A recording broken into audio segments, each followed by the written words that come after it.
Quiero compartir con ustedes la cita bíblica de esta mañana, que se encuentra en Mateo 24:3. Y a la letra dice: y sentándose él en el monte de los olivos, los discípulos le acercaron aparte diciendo: dinos, ¿cuándo serán estas cosas y qué señal habrá de tu venida y del fin del mundo?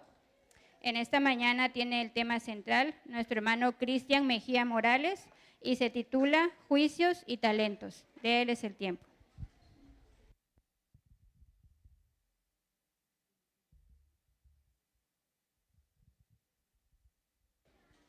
Buenos días, hermanos. Feliz sábado tengan cada uno de ustedes. Los invito a que vayamos a nuestras Biblias al libro de Mateo, capítulo 13, versículo 34 y 35. Abramos nuestras Biblias, hermanos. Capítulo 13, versículo 34 y 35.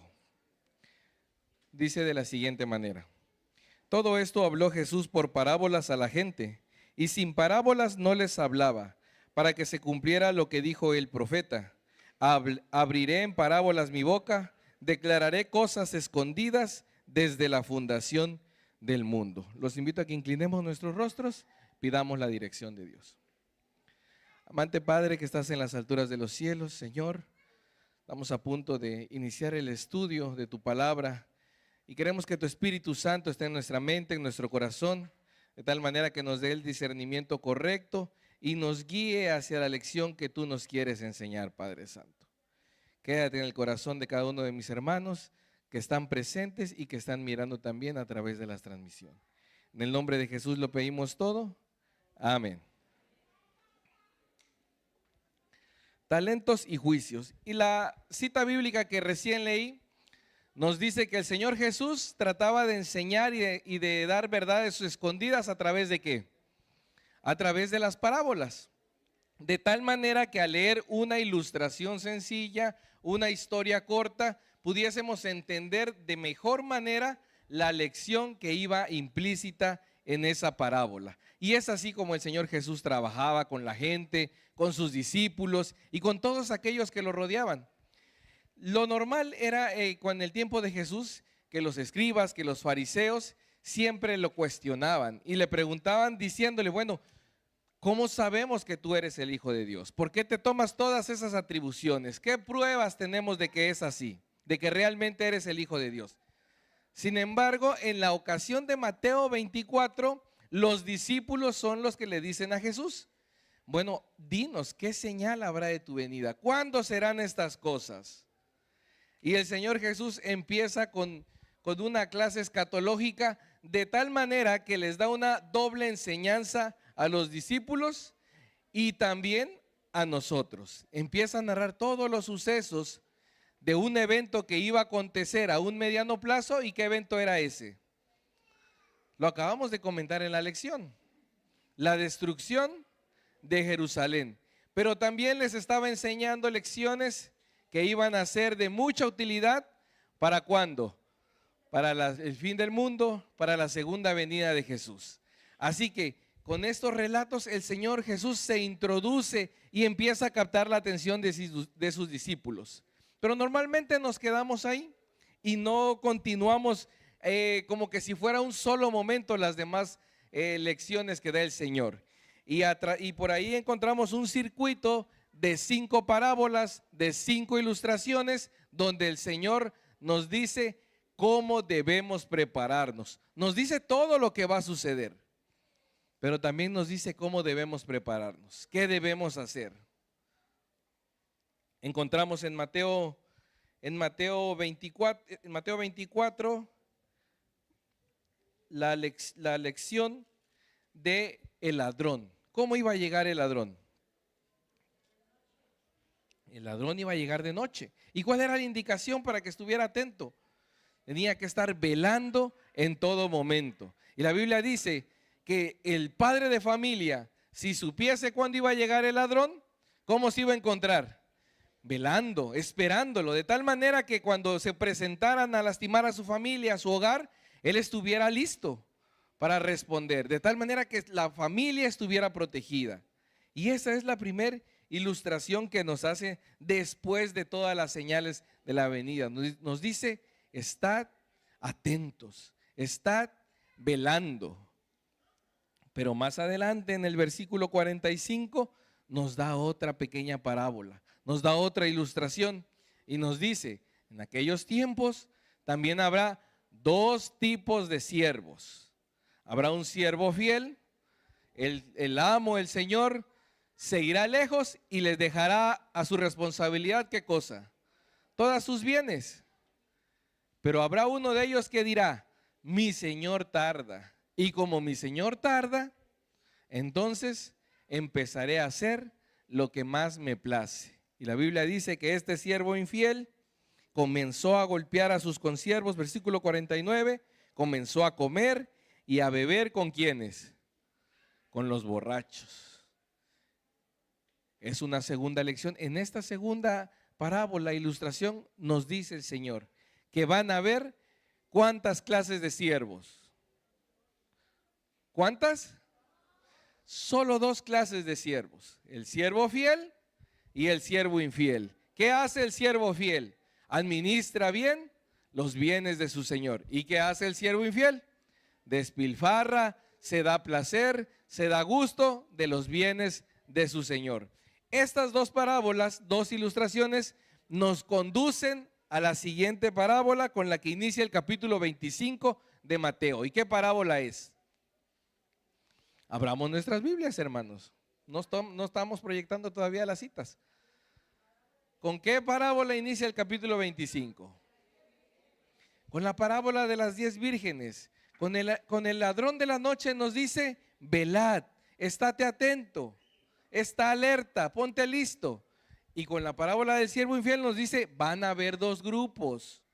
Habrán dos grupos, los fieles y los infieles. Y cuando entra la parábola de las 10 vírgenes, nos dice también, o sabemos, que las 10 vírgenes se dividieron en ¿cuántos grupos? En dos grupos, en las prudentes y en las insensatas. ¿Y qué estaban haciendo las 10 vírgenes? Velando. Vemos entonces cómo se va relacionando todo. La primera invitación es a velar. ¿Las 10 vírgenes iban a ir todas a la misma fiesta? Sí. ¿Estaban esperando al mismo esposo? Sí. ¿Todas tenían su lámpara? Sí. ¿Todas tenían aceite? Cuando inicia la velada, todas tenían aceite. ¿Todas tenían vasija con aceite extra? Aquí nos está enseñando otra lección, que aún dentro de la iglesia habrán dos grupos. Habrán dos grupos que van a perseverar hasta el final de los tiempos. Pero al final del tiempo, ¿qué va a ser la diferencia? Aquellos que procuraron esa porción de aceite extra. Y yo les pregunto, ¿estamos procurando tener aceite extra? ¿O vamos al día a día con lo que estamos acostumbrados a hacer, con lo mínimo para esforzarnos de tal manera que podamos decir que tenemos una relación con Dios?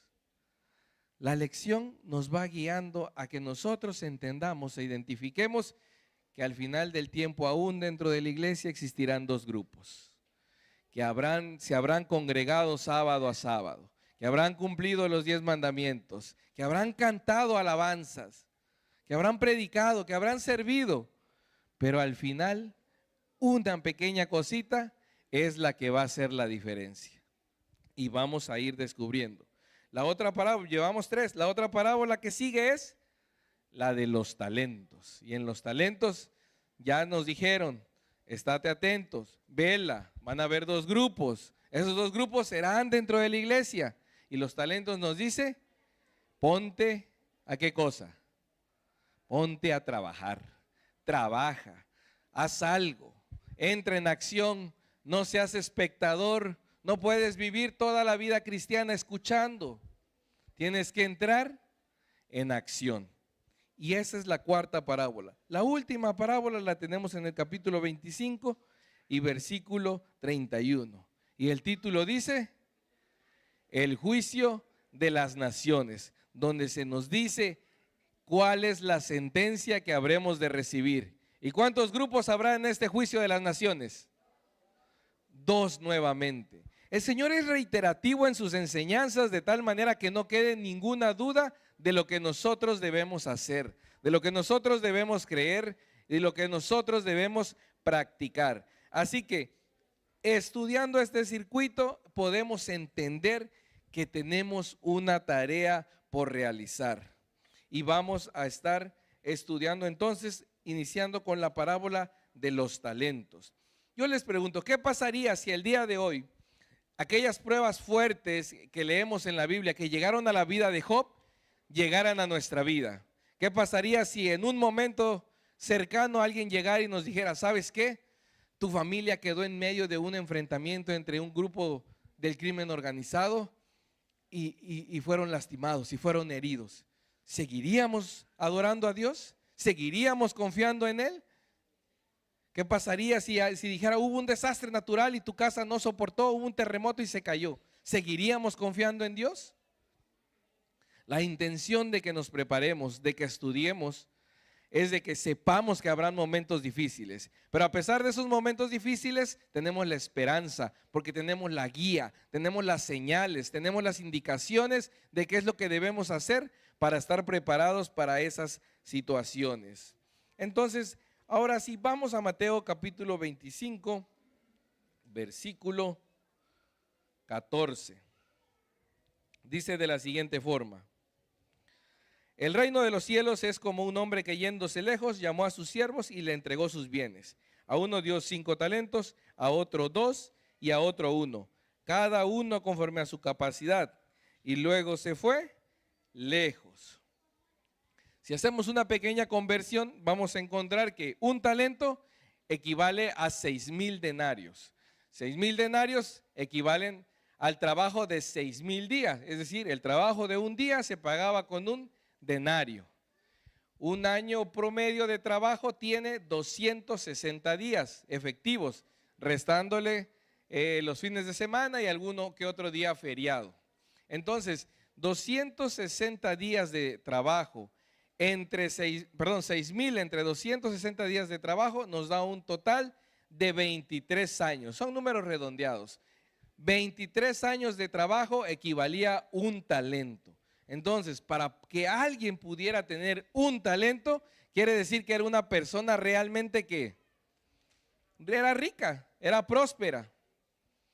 Ahora, si lo convertimos a nuestra moneda, usando un ejemplo de que un día de trabajo se pagara a unos 500 pesos, esos 500 pesos por 23 años de trabajo equivale a 2,990,000 pesos. El pago por un talento en la actualidad sería 2,990,000. Ahora yo les pregunto, ¿esta cantidad es poquita como para pensar en invertir, en hacerlo crecer, en negociar, en duplicarlo o no? No es nada despreciable, ¿verdad? ¿Cuántos ya en su mente dijeron, bueno, si yo tuviera esa cantidad, compraría esta mercancía o lo invertiría en esto, compraría un terreno, compraría acá? Y cada uno de nosotros, de acuerdo a nuestra profesión u oficio, estamos pensando en cómo podríamos hacerlo crecer. Lo que nos quiere decir que el Señor Jesús o el Señor de la parábola confiaba plenamente en sus siervos. Confiaba de tal manera que a uno le confió 2,990,000, a otro le confió 5,980,000 y al último, que le tenía más confianza, le confió 14,950,000 pesos. No era una tarea sencilla, era una gran responsabilidad que tenían esos siervos. La lectura nos sigue diciendo: el que recibió 5 talentos fue y negoció con ellos y ganó otros 5 talentos. Asimismo, el que recibió 2 ganó también otros 2. Pero el que recibió 1 hizo un hoyo en la tierra y escondió el dinero de su señor. Después de mucho tiempo regresó el señor de aquellos siervos y arregló cuentas con ellos. Se acercó el que había recibido 5 talentos y trajo otros 5 talentos diciendo: Señor, 5 talentos me entregaste, aquí tienes, he ganado otros 5 talentos sobre ellos. Su señor le dijo: bien, buen siervo fiel, sobre poco has sido fiel, sobre mucho te pondré. Entra en el gozo de tu señor. Se acercó también el que había recibido 2 talentos y dijo: Señor, 2 talentos me entregaste, aquí tienes, he ganado otros 2 talentos sobre ellos. Su señor le dijo: bien, buen siervo fiel, sobre poco has sido fiel, sobre mucho te pondré. Entra en el gozo de tu Señor. Y aquí nos da una lección importante. Hace unos minutos cuando yo les preguntaba, ¿es una cantidad despreciable? La mayoría dijimos, no, no es despreciable. Pero el Señor le dice a sus siervos, ¿qué le dice? ¿Sobre cuánto has sido fiel? Sobre poco has sido fiel. Y entonces, sobre mucho te pondré. Esto nos quiere decir que lo que tenemos hoy en día aquí en esta tierra es totalmente despreciable en comparación a lo que Dios tiene preparado para cada uno de nosotros. Todas las posesiones que Dios te ha permitido tener, administrar hoy en día, es despreciable en comparación a lo que Dios tiene preparado para nosotros en el reino de los cielos. En otras palabras, el negocio no es aquí en la tierra. La inversión real no es aquí en la tierra. La riqueza, ¿dónde la encontramos? No los veo convencidos, hermanos. En el cielo. La riqueza la encontramos en el cielo. Y el Señor les dice, sobre poco has sido fiel, sobre mucho te pondré. Entra al gozo de tu Señor. Ahí es donde está el verdadero negocio. Ahí está nuestro verdadero premio. Entrar al gozo de nuestro Señor. Pero ¿qué pasa con la otra persona? Acercándose también el que había recibido un talento, dijo: Señor, te conocía que eres hombre duro, que ciegas donde no sembraste y recoges donde no esparciste, por lo cual tuve miedo y fui y escondí tu talento en la tierra. Aquí tienes lo que es tuyo. Respondiendo su señor le dijo: siervo malo y negligente, sabías que ciego donde no sembré y que recojo donde no esparcí. Por tanto debías haber dado mi dinero a los banqueros y al venir yo hubiera recibido lo que es mío con intereses. Quitadle pues el talento y dadlo al que tiene 10 talentos, porque al que tiene le será dado y tendrá más, y al que no tiene, aún lo que tiene le será quitado. ¿Y al siervo qué dice? ¿Al siervo qué? En mi versión dice el siervo inútil. Vayamos siguiendo la lectura en la Biblia, hermanos. Se ve que no estamos siguiendo. Al siervo inútil echadlo en las tinieblas de afuera. Allí será el lloro y el crujir de dientes. ¿Cuántos tipos de siervo hay en esta parábola? Hay 2. ¿Están los qué? Los fieles y los inútiles. ¿Así dice la Biblia, sí o no? Está el siervo fiel y está el siervo ¿qué? Inútil. ¿Qué quiere decir inútil? Algo que no tiene utilidad, algo que no lo podemos usar para algo bueno, porque no tiene un beneficio. 2 tipos de siervos. Ahora, hermanos, hay otra señal que venimos repitiendo mientras vamos leyendo las historias. En todas dice que el Señor se demora, que hay una tardanza. Hace unos meses estudiábamos la parábola del juez injusto y la viuda. Y ese juez injusto también tardaba en hacerle justicia a la pobre viuda. Clamaba y clamaba a la viuda, pero la justicia, ¿qué cosa? No llegaba. Había un periodo de tardanza. Y nuevamente en estas parábolas encontramos esto. Vamos a leer 25:19 de Mateo. Dice así: después de mucho tiempo regresó el señor de aquellos siervos y arregló cuentas con ellos. Después de mucho tiempo. 24:48. Pero si aquel siervo malo dice en su corazón: mi señor tarda en venir. Otra vez hay tardanza. 25:5. Como el novio tardaba, cabecearon todas y se durmieron. Ahora, ¿por qué tarda entonces el Señor? ¿Para que el dinero gane más intereses? ¿Para que sigan velando las vírgenes? ¿Para qué está tardando el Señor? ¿O por qué sentimos que el tiempo pasa y no llega la hora de la segunda venida? La respuesta nos las da la Biblia.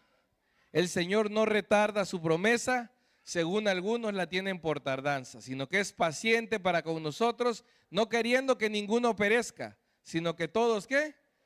Procedan al arrepentimiento. El Señor nos está haciendo tiempo, no se está tardando, nos da más oportunidad. Pero ¿qué pasa con nosotros?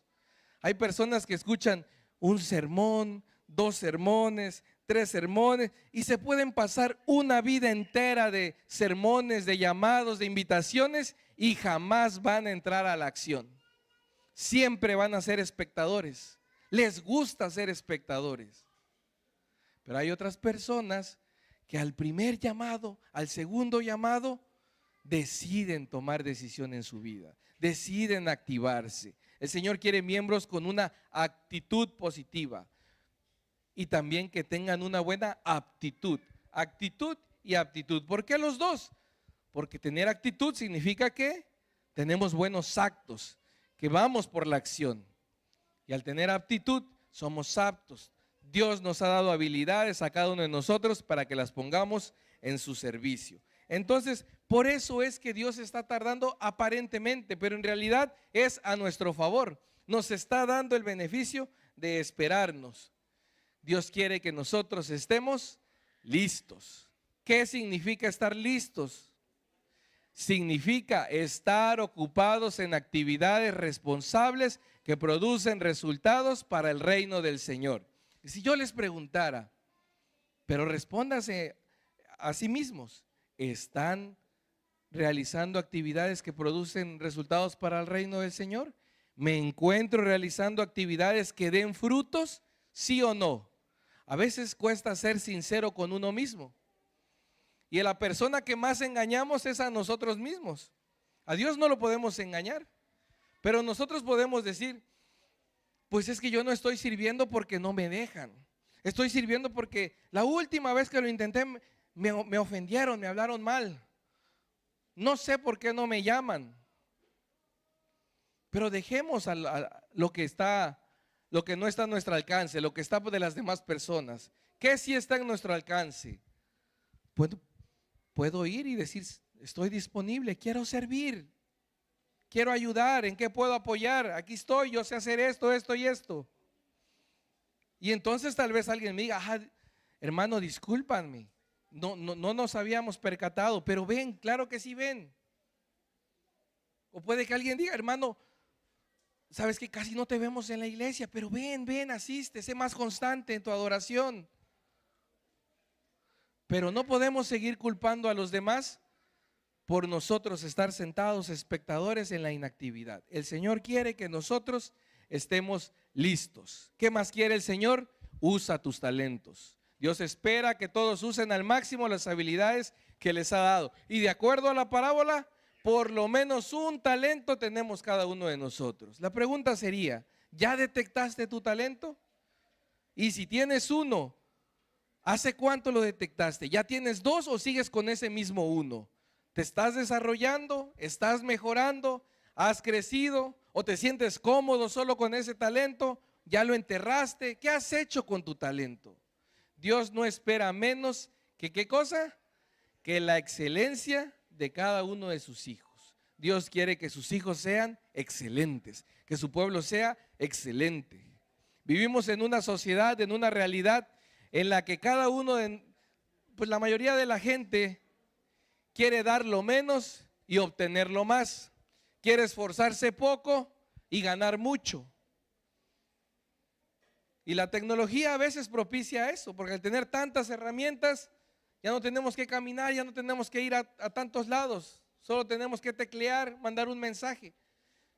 Pero el Señor quiere que sus hijos sean la diferencia. Quiere que sus hijos sean hijos excelentes. Ahora entonces, ¿qué es la excelencia? Vamos a plantear 2 preguntas para poder obtener la respuesta y descubrir qué es la excelencia. Para poder llegar a la excelencia nos debemos preguntar, ¿qué debo hacer?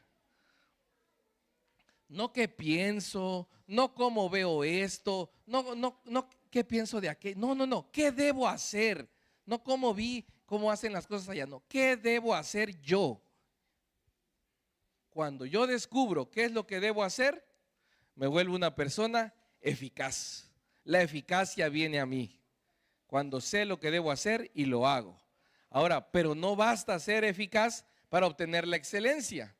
Porque ser eficaz es ser una persona buena, es dar buenos resultados. Pero la excelencia está por encima de lo bueno, es lo máximo. ¿Cómo puedo hacer correctamente lo que debo hacer? ¿De qué manera puedo hacer más rápido la tarea que debo realizar? Y cuando yo descubro la respuesta a esto, entonces me convierto en una persona eficiente. Puedo ser eficaz, pero si no soy eficiente, no he llegado a la excelencia. Pero si soy eficaz y soy eficiente, sé lo que tengo que hacer y encuentro la mejor manera para llevar a cabo mi tarea, entonces soy una persona excelente. Y eso es lo que Dios pide de cada uno de nosotros, que seamos personas excelentes. Hay una ilustración de una señora que trabajaba en un banco. Toda su vida la dedicó a trabajar en la banca. Y cuando estaba próxima a retirarse, acude con el dueño del banco y le dice: ¿sabes qué? Tengo a un hijo, el cual ya está por terminar su carrera. Lo he estado preparando desde que es pequeño y le he enseñado todo lo que yo he aprendido en mi vida en la banca. Y te voy a pedir un favor: cuando él se gradúe, quiero que lo contrates y que lo mandes a la sucursal que tiene los números más bajos. Ten en cuenta cuál es el número de ganancias que genera esa sucursal cada año. Y si al paso de un año esas ganancias aumentan por el trabajo de mi hijo, entonces tú le vas a pagar un porcentaje de esas ganancias. No le pagues un sueldo. Durante todo ese año yo lo voy a mantener, yo lo voy a alimentar, yo le voy a dar todo lo que él necesite para realizar su trabajo. Pero si al cabo de ese año superó las expectativas, entonces tú le pagas un porcentaje de las ganancias. El dueño del banco se quedó desconcertado, pero platicaron, negociaron y llegaron a un número, a un porcentaje, y estuvieron de acuerdo. El hijo de la señora, en cuanto terminó sus estudios, se presenta y empieza a trabajar en esa sucursal. Empieza a trabajar y a trabajar. Transcurre un año, y cuando pasa ese año, resulta que sí habían subido las ganancias por encima de lo que venía generando esa sucursal. Entonces le pagan al joven un muy buen dinero. Pasa el segundo año y las cosas siguieron así. Entonces el joven ganó más dinero. El tercer año no fue la excepción. Para cuando fue el cuarto año, ese joven ya era rico, porque había aprendido a trabajar en base a la excelencia, a ser eficaz, a ser eficiente, a dar resultados. No a que le pagaran por su tiempo, sino a dar resultados. Eso es lo que Dios espera de cada uno de nosotros, que demos resultados. Dios ya invirtió demasiado en cada uno de nosotros. ¿Cuál fue la inversión de Dios en cada uno de nosotros? La sangre de su Hijo amado. Esa es lo que Dios dio por cada uno de nosotros. Así que ahora espera que le demos intereses grandes, que le demos frutos grandes, de tal manera que seamos unos siervos fieles, que no seamos de esos siervos inútiles, que no dan resultado, que tienen miedo, que prefieren quedarse sentados, que prefieren no hacer nada. Eso es lo que Dios pide de cada uno de nosotros. Vamos a Mateo capítulo 20, versículo 26. Y antes de entrar a la última parábola, vamos a ver qué es lo que Dios pide de cada uno de nosotros. Mateo 20, 26 al 28. Pero entre vosotros no será así, sino que el que quiera hacerse grande entre vosotros será vuestro servidor, y el que quiera ser el primero entre vosotros será vuestro siervo, como el Hijo del Hombre, que no vino para ser servido, sino vino para servir y para dar su vida en rescate por todos. ¿Qué es lo que Dios quiere que nosotros hagamos? Que sirvamos, que accionemos, que nos pongamos en actividad, que no seamos espectadores, que no estemos cómodos aquí en el clima, sentados, tranquilos. No, Emprendamos la acción. Eso es lo que Dios quiere de nosotros. Que sus hijos sean excelentes, que sirvan, que usen sus talentos, sus recursos, su tiempo, todo lo que Dios ha puesto en su mano, que lo usen en causa a favor de la obra de Dios. Y ahora yo escuchaba una frase de un predicador, un poquito fuerte, pero bastante real. Y decía de la siguiente manera: el que no sirve, no sirve. ¿Es cierto o no es cierto?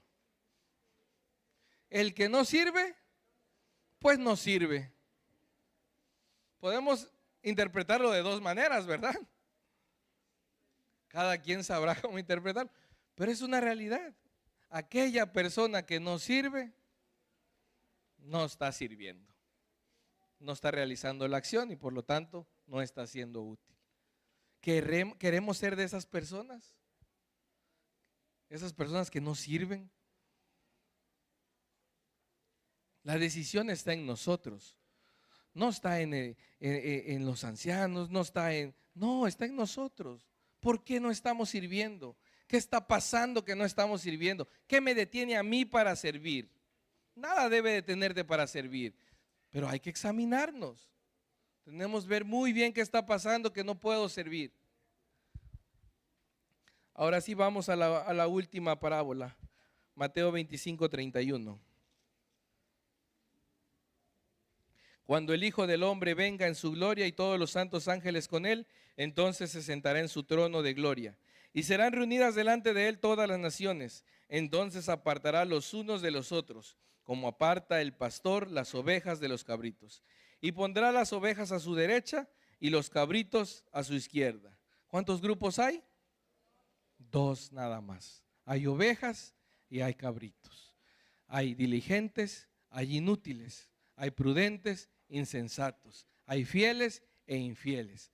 Desgraciada y afortunadamente no hay puntos medios. No hay manera en que nosotros nos quedemos a la mitad del camino. O estás o no estás, o sirves o no sirves. ¿Dónde estamos ahorita? ¿Cuál es nuestra realidad? ¿Qué debo procurar? ¿Qué debo hacer? Nos sigue diciendo en el capítulo 34, el rey dirá a los de su derecha: venid, benditos de mi Padre, heredad del reino de Dios preparado para vosotros desde la fundación del mundo. Y aquí está el secreto. ¿Dónde debemos accionar? ¿Dónde debemos aplicar lo que sabemos, lo que tenemos? Todo. Porque tuve hambre y me disteis de comer. Tuve sed y me disteis de beber. Fui forastero y me recogisteis. Estuve desnudo y me vestisteis. Enfermo y me visitasteis. En la cárcel y fuisteis a verme. Entonces los justos responderán diciendo: Señor, ¿cuándo te vimos hambriento y te alimentamos? ¿O sediento y te dimos de beber?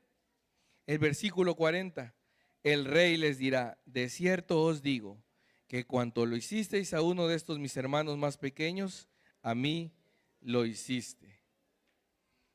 ¿Dónde está el secreto entonces? ¿Habrá hermanos de esos pequeñitos dentro de la iglesia a los cuales podamos ayudar? Sí hay. ¿Habrá hermanos así también allá afuera? También hay. Pero si seguimos expectantes, la verdad es que no vamos a cumplir la misión.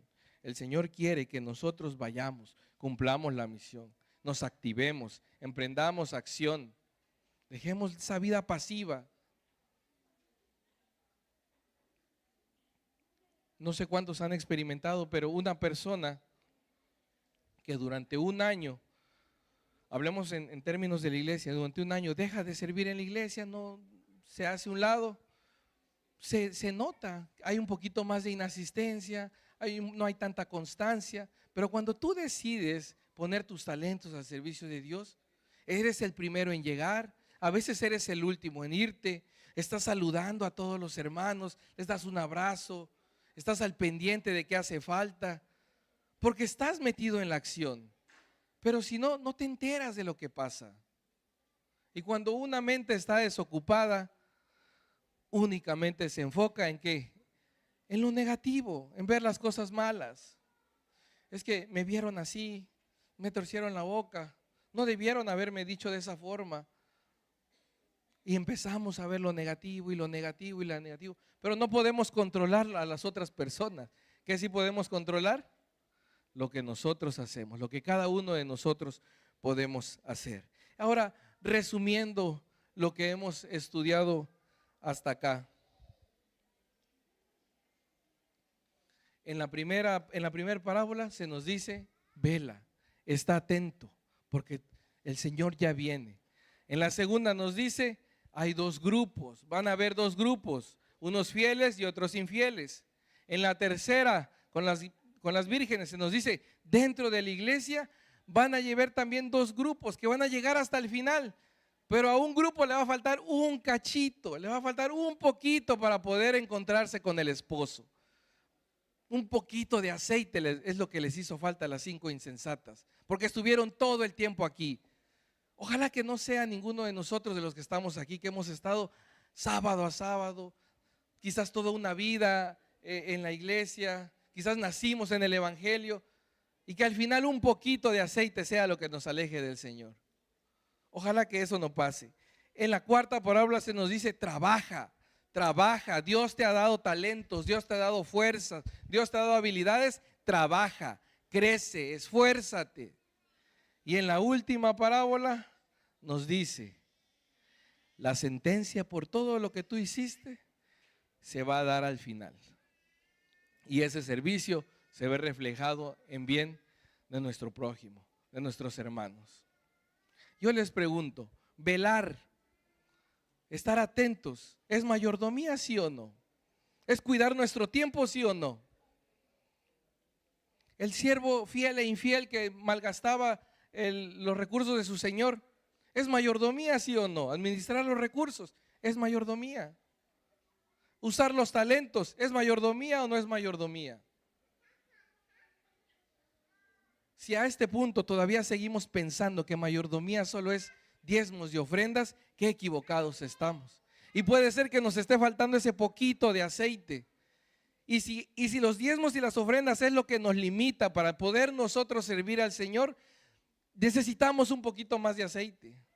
No podemos enfocarnos en un punto cuando el panorama es tan amplio.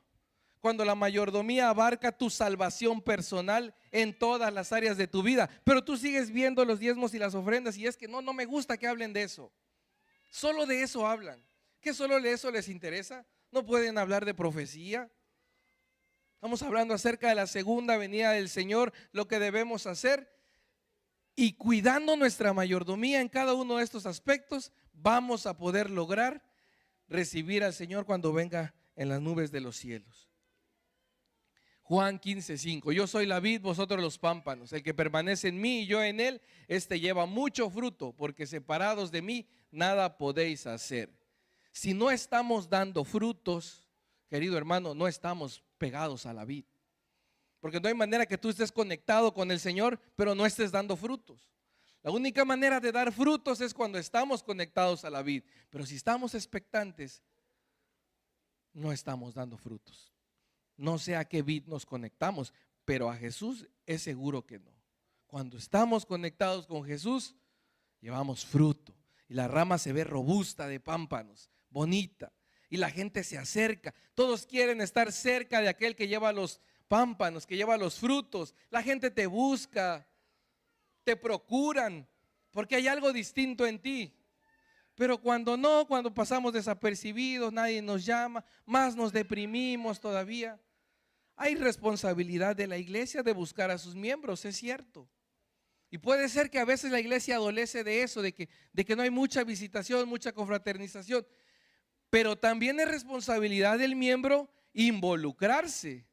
Porque cuando el Señor nos pida cuentas, no vamos a decir, por culpa de la junta no me salvé. Por culpa de aquel hermano que era anciano no me salvé. De ninguna manera. Cada uno de nosotros es responsable de lo que tenemos que hacer. Y el día de hoy se nos invita a poder entrar en acción, a que elijamos estar en el grupo bueno. Y voy a terminar con esta cita de Consejos sobre Mayordomía Cristiana. Dice, ¿qué revelación se hará el día de Dios cuando los tesoros amontonados y los sueldos retenidos fraudulentamente clamen contra sus poseedores? quienes eran cristianos supuestamente buenos y se halagaban a sí mismos con la idea de que estaban guardando la ley de Dios, cuando amaban más las ganancias que lo que se había comprado con la sangre de Cristo. ¿Qué se compró con la sangre de Cristo? Las almas de los hombres. Ahora es el tiempo cuando todos deben trabajar, no solo los que forman parte de una junta, los que tienen cargo, no, es el tiempo para todos. ¿Qué contestarán muchos en el día del Señor cuando Él pregunte: ¿qué habéis hecho por mí, que he dado mi riqueza, mi honor, mi posición y mi vida para salvaros de la ruina? Los que no han hecho nada quedarán sin habla en ese día. Si siempre nos hemos mantenido expectantes, la cosa no va a cambiar cuando el Señor venga. También quedaremos expectantes. Los que no han hecho nada quedarán sin habla en ese día. Verán el pecado de su descuido. Han robado a Dios el servicio de toda una vida. No han influido en nadie para bien. No han llevado ni un alma a Jesús. Se sentían conformes con no hacer nada por el Maestro. Y finalmente no reciben recompensa alguno, sino pérdida eterna. Perecen con los malvados, aunque profesaban ser seguidores de Cristo. Y es que es bastante triste la parábola de las 10 vírgenes, porque estaban velando, todas se estaban preparando, pero ese pequeño poquito de aceite hizo la diferencia. Dios quiera que a partir de hoy, y si ya lo estábamos haciendo, continuemos en búsqueda de acumular ese aceite, que nuestra lámpara nunca se apague y que nuestra vasija siempre esté llena para el momento de la tardanza que vaya a pasar. Porque Dios nos avisa y es reiterativo en las parábolas: habrá un periodo de tardanza. Prepárate, trabaja, sirve, sé fiel, sé diligente. De lo contrario, entonces quedaremos chasqueados como las vírgenes, quedaremos como el siervo infiel, y el ladrón llegará y nosotros no nos vamos a dar cuenta. Que el Señor nos bendiga, hermanos.